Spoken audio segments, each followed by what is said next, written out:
Good afternoon, I'm Malcolm Jordan and this is your Midday News Fix for Thursday the 10th of October.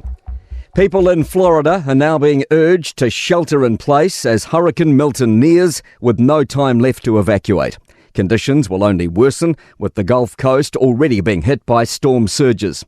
The nearing storm has brought tornadoes, torrential rain and thunderstorms. CNN's Boris Sanchez in Tampa says there have been more than 90 tornado warnings across the state. That's more than Florida's ever seen in a single day, and it's very widespread. MFAT says 86 New Zealanders are registered on safe travel, as in Florida, with potentially others not registered. They're urged to follow local advice and seek suitable shelter.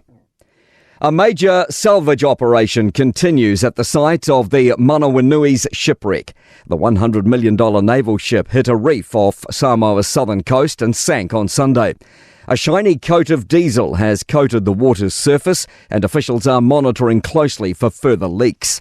TVNZ's Barbara Drever is in Samoa. She says the smell of the fuel is overwhelming. The environmental groups that are working on this, the Samoan government, have also taken water samples. So those sort of things are going to be really crucial to find out just what damage has been done. Confidence the country will reap the benefits of reforms to the emergency management system. The government's released a long-term vision for the system over the next 5 years, which will see changes to the overall approach taken.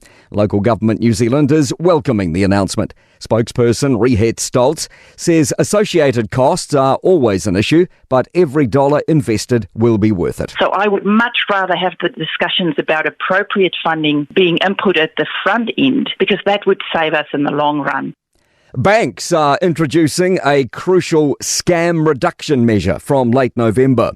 The new confirmation of payees service will let banks check account names against numbers before payments are made. With more, business reporter Michael Sergel. Customers will be notified whether names and numbers match real-time records. The government says it's sought the change to make bank transactions safer. Consumer NZ says it's shameful it's taken this long to introduce.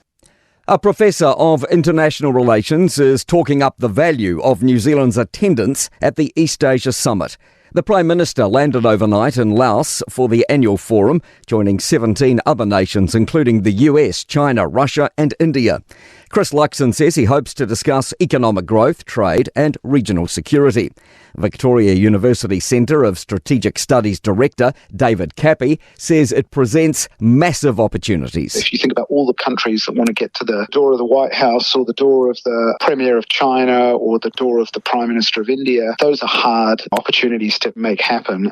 Dave Latelli is closing down his South Auckland food bank after Christmas because of unsustainable costs. It's been supplying up to 1,000 families a week.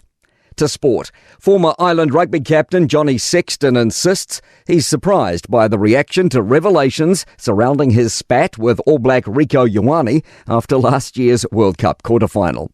14 Northern Hemisphere-bound All Blacks will play this weekend's NPC quarter-finals. A failed bid to get to Europe has culminated in Australian footballer Stefan Kolakowski signing with the Phoenix. And basketball's NBA has cancelled tomorrow's Orlando-hosted pre-season match between the Magic and the Pelicans due to the arrival of Hurricane Milton. I'm Malcolm Jordan. That's your latest news fix. We'll be back with the next update at 5 p.m. from the Newstalk ZB newsroom.